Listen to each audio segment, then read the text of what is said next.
Udah bisa? Oke. Makasih. Bismillahirrahmanirrahim. Assalamualaikum warahmatullahi wabarakatuh.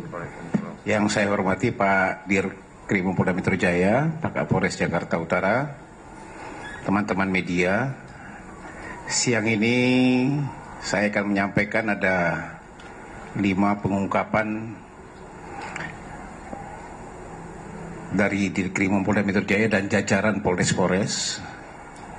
Polda Metro Jaya sendiri mengungkap ada 2 kasus, kemudian Polres Jakarta Utara 1 kasus, dari Polres Tangerang Kota 1 kasus, dan Selatan 1 kasus.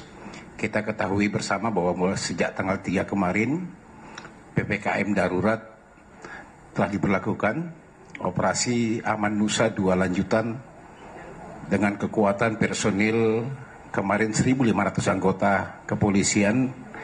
Karena melihat situasi perlu ada penambahan, jadi ditambah menjadi 2.832. Kemudian dari teman-teman TNI sekitar 2.263. Kemudian dari pemerintah daerah atau provinsi melibatkan 700 personil.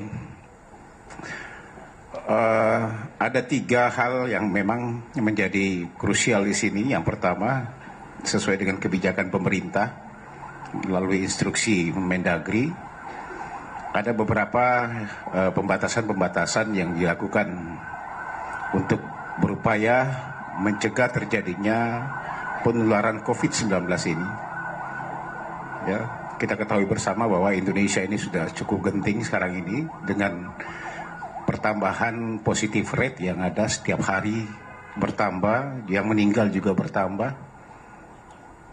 Tempat bor, ya, atau tempat-tempat rumah sakit maupun tempat-tempat isolasi mandiri juga sudah semakin penuh, khususnya di Jakarta ini. Walaupun pemerintah provinsi sudah menambah beberapa tempat-tempat untuk dijadikan tempat isolasi mandiri, ya, termasuk di Nagrek di daerah Jakarta Utara. Nanti akan rencana Jakarta Expo di Kemayoran juga akan dijadikan tempat isolasi mandiri. Ini semua nanti sedang diupayakan maksimal oleh pemerintah daerah untuk menghindari terjadinya penumpukan. 15 kebijakan, ya, yang saya katakan tadi, 3 yang krusial. Yang pertama adalah sektor esensial yang diperbolehkan adalah 50%, ya, sisanya adalah WFH, 50% WFO. Kemudian kritikal itu 100%. Boleh, apa-apa saja sudah dimasukkan dalam instruksi Mendagri. Yang tidak boleh adalah non esensial dan non kritikal. Non esensial dan non kritikal. Ini yang kemudian aplikasi di lapangan kami, bagaimana kami menyekat beberapa titik yang ada di daerah Jakarta ini. Ada 28 titik yang kita lakukan penyekatan di perbatasan dalam kota maupun juga di tol. Arahnya adalah bagaimana kami menyelamatkan masyarakat dari COVID-19 ini. Ini yang perlu masyarakat Jakarta khususnya mau sadar bahwa tindakan yang kami lakukan adalah untuk menyelamatkan masyarakat. Bukan untuk membuat Jakarta ini sepi, tidak. Tetapi bagaimana kita menyelamatkan masyarakat dan masyarakat mau sadar. Sektor-sektor lain termasuk di dalamnya ada yang namanya supermarket atau mall yang dilarang sama sekali. Minimarket boleh tapi batas waktu. Ya. Batas yang masuk cuma 50% dengan batas waktu tutupnya juga ada. Restoran cuma boleh take away, tidak boleh lagi makan di tempat. Kafe-kafe semua sudah nggak boleh sama sekali lagi, yang namanya ada kurban-kurban di sana. Yang terjadi, ya, banyak yang sudah mulai mematuhi aturan PPKM darurat ini, tapi masih banyak juga yang coba-coba bermain mencari keuntungan. Spa-spa yang sudah tidak diperbolehkan masih buka saja. Kafe-kafe bahkan ada kegiatan DJ di sini. Ya, bahkan disosialisasikan melalui media sosial yang ada. Nah, ini yang saya katakan tadi, ada 5 kasus sementara ini dari mulai tanggal 3 sampai dengan kemarin yang kita ungkap. Salah satunya adalah yang pertama itu di daerah Jakarta Utara, ya, namanya Cafe Authentic Restoran dan Lounge, Jakarta Utara. Ini kafe ini dominan orang-orang warga negara asing, khususnya dari Nigeria. Ya, 81 orang kita amankan di sana. 81 orang. Ini TKP-nya di daerah Kelapa Gading, ya Pak Kapolres ya. Dari 81 orang itu 60 warga negara asing. 60 warga negara asing, kita swab semuanya. 3 warga negara asing ini positif.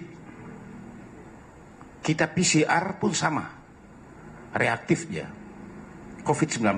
Bagaimana coba? Jadi klaster itu semuanya. Ini makanya kita PCR semuanya.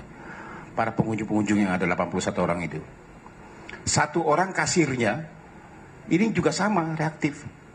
Di PCR juga reaktif. Jadi ada 4 yang kita temukan reaktif di situ. Ya. Inilah upaya pemerintah bagaimana memutus mata rantai, tapi masih saja kegiatan ini. Sudah dilarang, masih saja ada kegiatan seperti ini. Dari 60 warga negara asing itu, 17 cuma yang memiliki kitas maupun paspor. 43 sama sekali nggak ada. Makanya kita berkoordinasi dengan imigrasi untuk kita serahkan ke imigrasi proses. Bahkan kami koordinasi juga dengan Mabes Polri, Ubinter dalam hal ini, untuk mendatakan ke 60 orang tersebut apakah memang bersih atau ada permasalahan lain. Ya, ini sudah kami serahkan datanya semuanya.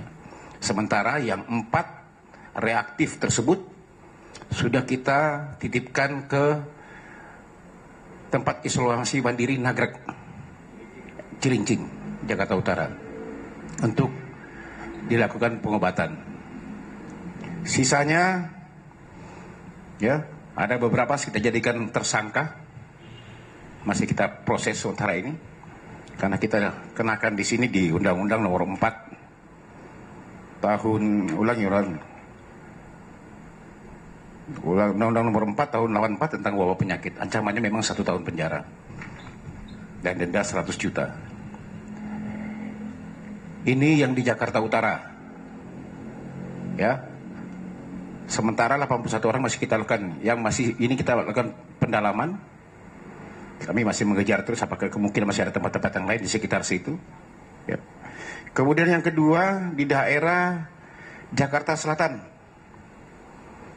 namanya 29 Earthly Tropical Cafe dan Bar. Ini daerah Jalan Radio Dalam, Jakarta Selatan. Tanggal 3 Juli kemarin kita amankan di situ. Ada 3 yang kita tetapkan sebagai tersangka, ya, baik itu pemiliknya, supervisor maupun IO yang ada. Itu daerah Jakarta Selatan. Kemudian yang ketiga, Polda Metro Jaya sendiri dalam hal ini Krimum berhasil mengamankan di 2 TKP. Yang pertama adalah Kiwan Spa. Ini spa di sini, ya, di Jalan Ahmad Yani, Kompleks Sentral Niaga, Kalimalang. Ini 4 Juli yang lalu. Kita mengamankan 1 orang sebagai penyelenggaranya. Inisialnya adalah ESH. Kan kemudian yang kedua 6 orang yang ada di Kiwan tersebut atau di spa tersebut. Ini masih terus kita masih pendalaman juga, sama kita lakukan semuanya. Para pelaku-pelaku maupun yang kita amankan ini kita lakukan protokol kesehatan. Yang kedua, Polda juga mengamankan di daerah Mars Hotel. Ini karaoke dan spa juga.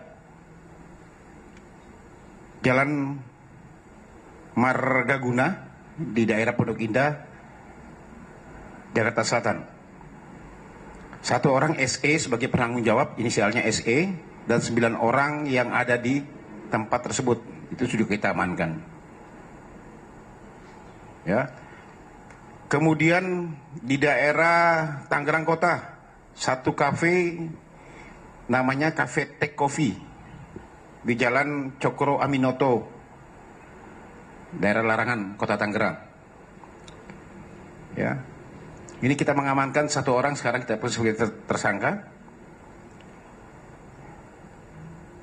Yang kita ketahui bersama kan semua kafe, restoran apapun tidak boleh sama sekali orang makan di situ. Bahkan tidak boleh ada kegiatan apapun di situ. Nah, ini 5 TKP yang berhasil kita amankan. Ini masih berjalan terus. Tim kami Satgas Penegakan Hukum yang dipimpin langsung oleh Pak Dirkrim Polda Metro Jaya masih terus bergerak. Nanti akan dijelaskan. Kami bukan berhenti sampai sini. Ya, sebagai edukasi juga bahwa non esensial itu tidak boleh sama sekali. Ada ketentuan kafe-kafe, restoran kalau memang cuma untuk take away atau bungkus saja. Apabila ada yang makan di situ, kita akan lakukan penindakan. Dan juga kami sampaikan kepada masyarakat, silakan laporkan ke kami. Laporkan ke Polda Metro Jaya, ke Polres atau Polsek terdekat apabila memang melihat bahkan menyaksikan langsung. Kami akan segera datang ke sana untuk melakukan penutupan. Ya, kita akan sidik, juga kita akan kerahkan tim operasi justisi di sini, mungkin pelanggaran perda di sini, dan kita tindak. Ini awal teman-teman semuanya. Sekali lagi kami akan bergerak terus. Upaya kami bagaimana memutus mata rantai, bagaimana kami menyadarkan masyarakat untuk tahu bahwa COVID ini bukan main-main. Ya, regulasi ini dibuat ini bukan untuk menyesatkan masyarakat, tidak. Bagaimana kami untuk menyelamatkan masyarakat dari pandemi COVID-19 ini? Ini yang perlu saudara-saudara semua tahu semua. Kita mengharapkan masyarakat juga bisa sadar. Utamanya paling pertama adalah sadar bahwa sekarang Jakarta ini bukan lagi main-main. Jakarta bukan biasa-biasa saja.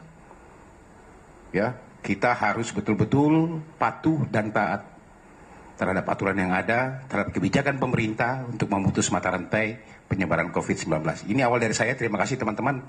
Nanti silakan akan ditambahkan oleh Pak Dir atau Pak Kapolres. Atau ada yang mau ditanyakan, silakan.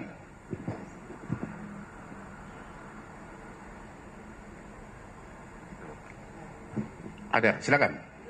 Tadi belum dijelaskan penindakan atau sanksi apa yang dikenakan oleh para pelanggar ini, Pak? Iya. Sanksi yang akan dikenakan oleh para pelanggar ini? Ya, saya kasih langsung Pak Direkturnya.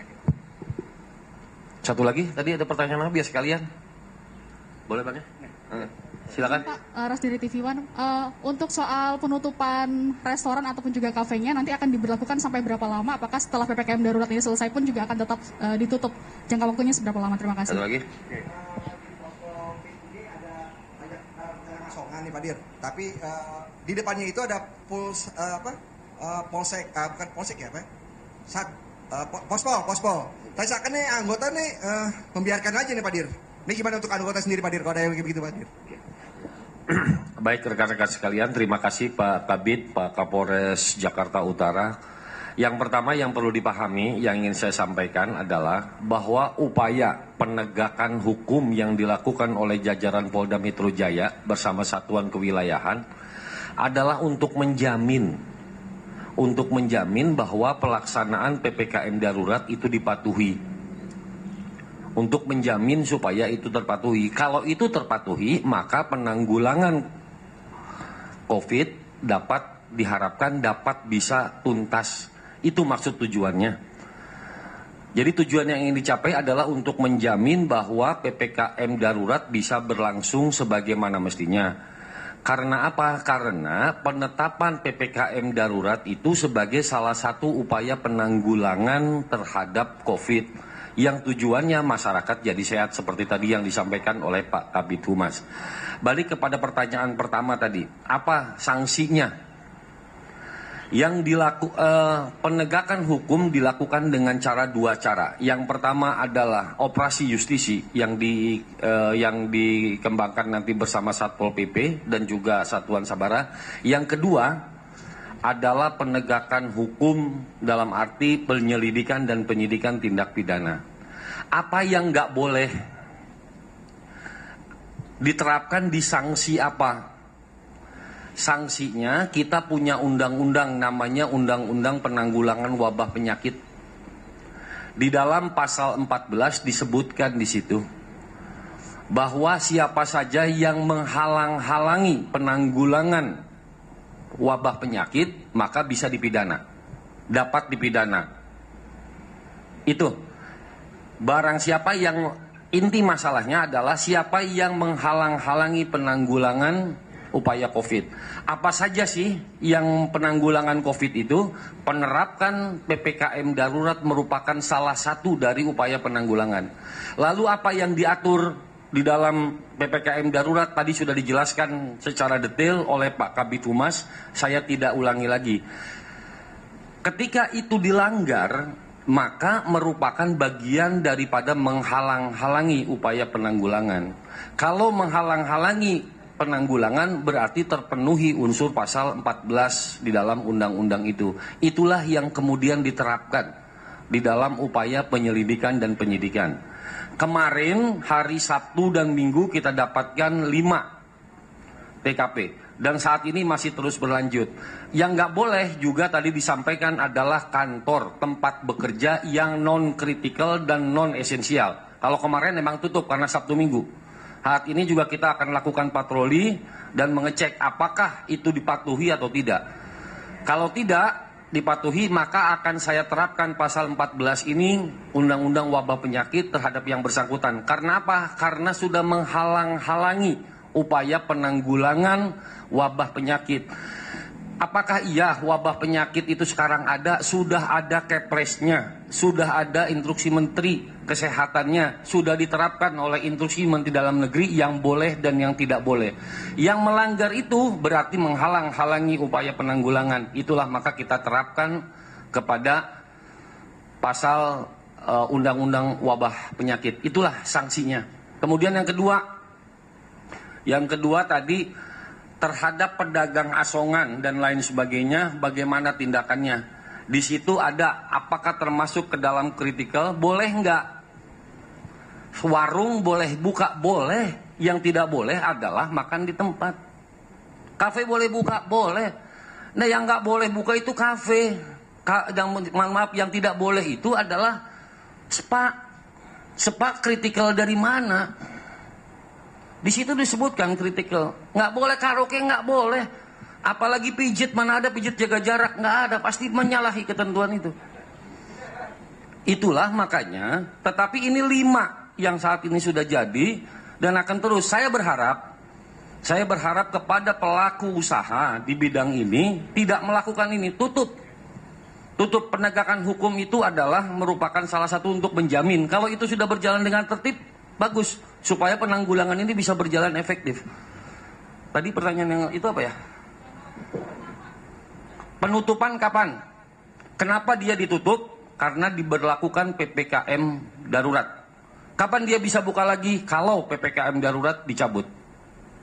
Kapan waktunya? Pemerintah yang akan menentukan. Yang jelas sekarang tanggal 3 sampai dengan tanggal 20. Kenapa dia tutup? Karena dilarang. Kenapa dilarang? Karena ada instruksinya. Mana yang ditutup, mana yang tidak sudah jelas.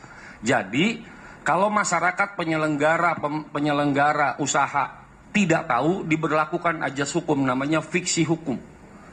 Masyarakat sudah dianggap tahu dan sosialisasi oleh rekan-rekan media sangat luar biasa. Semua media menyampaikan tentang PPKM darurat. Baik media sosial maupun media mainstream semuanya menyampaikan itu. Apa iya kemudian nggak tahu? Ini kita berlakukan fiksi hukum, masyarakat dianggap tahu dengan sosialisasi yang sudah sedemikian rupa. Itu aja mungkin Pak Kabid, terima kasih. Ada lagi, silakan. Oke.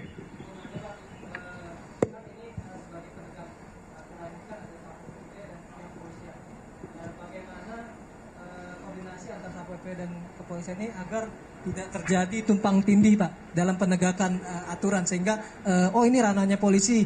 Jadi ketika kita mengkonfirmasi pun jelas Pak ini harus ditanyakan ke polisi. Satpol PP nggak berwenang gitu Pak. Bagaimana seperti itu? Oke, dasarnya Satpol PP adalah peraturan daerah. Dasarnya kepolisian adalah undang-undang. Dan kemudian ada upaya-upaya himbauan yang dilakukan oleh Satpol PP dan lain sebagainya, kemudian melakukan operasi justisi dengan sanksi denda, itu silahkan berjalan. Yang kedua adalah sanksi pidana. Sanksi pidana dasarnya adalah undang-undang, penyidiknya adalah Kepolisian Negara Republik Indonesia. Itu dasarnya. Perbedaannya yang tadi dasarnya perda, yang ini dasarnya adalah undang-undang.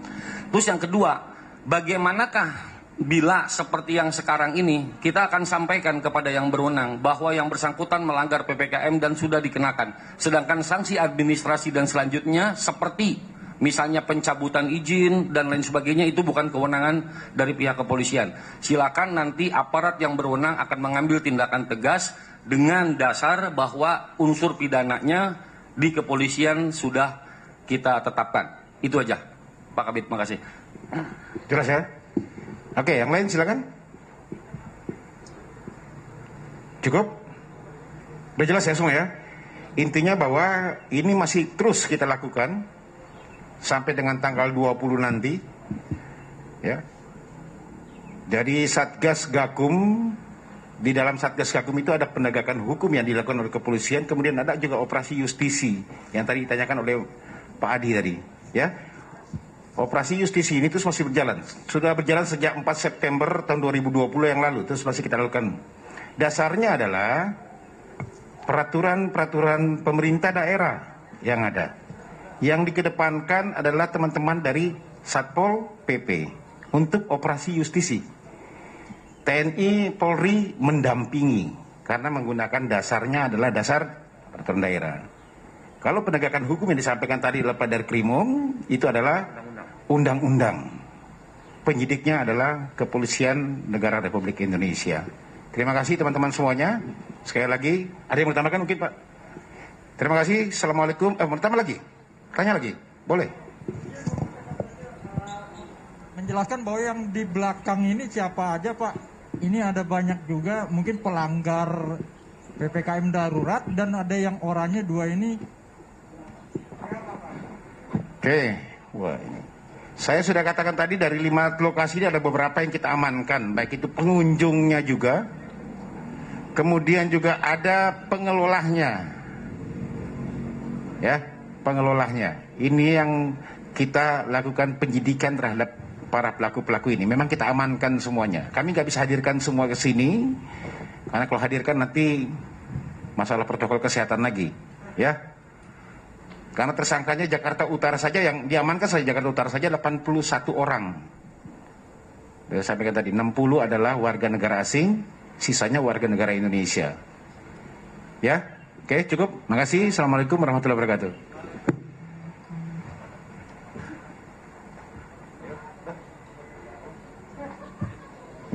Ada lagi yang bertanyakan?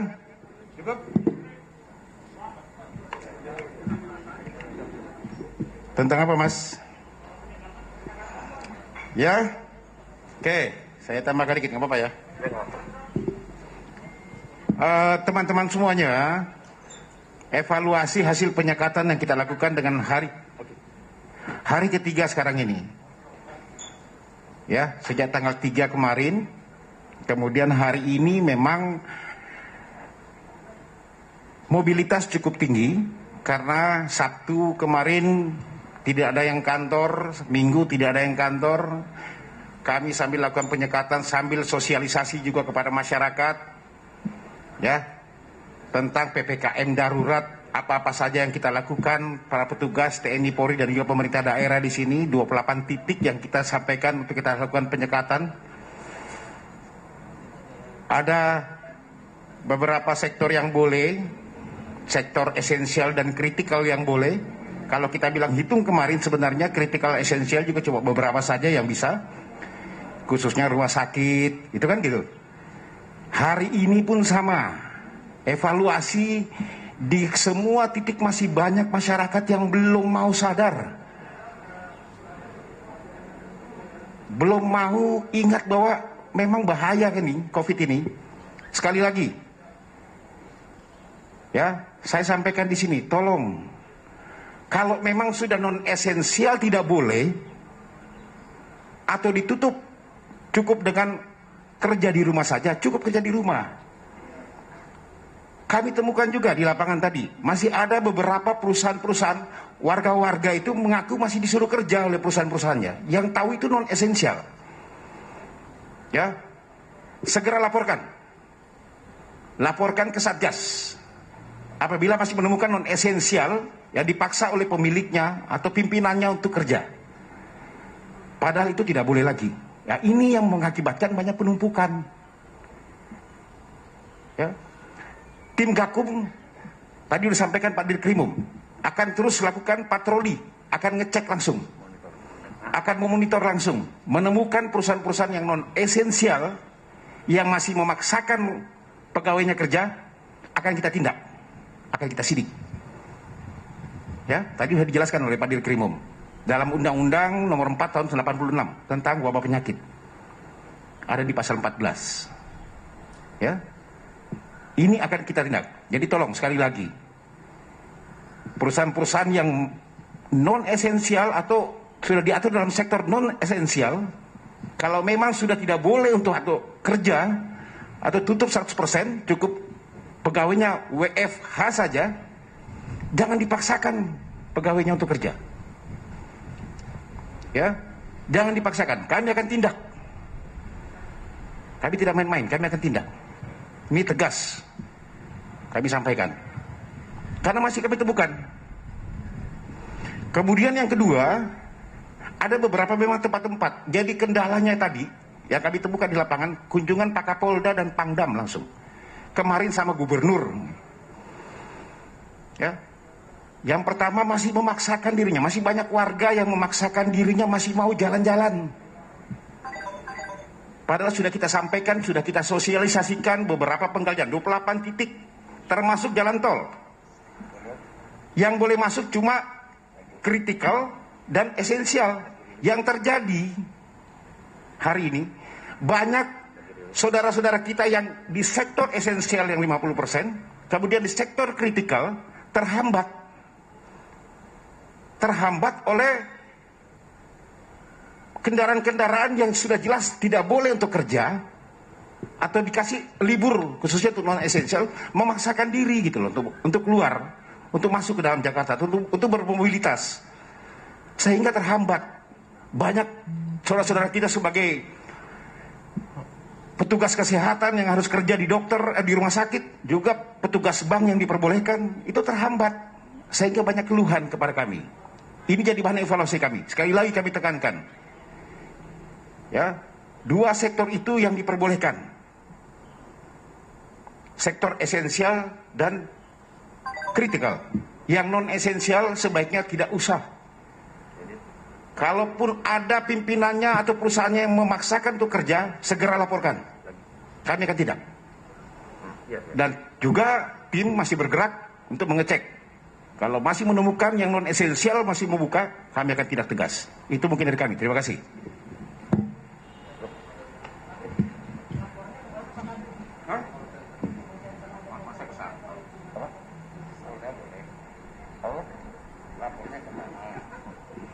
Kami punya layanan 110, kami punya juga di media sosial, laporkan atau datang sendiri, laporkan ke Polda Metro.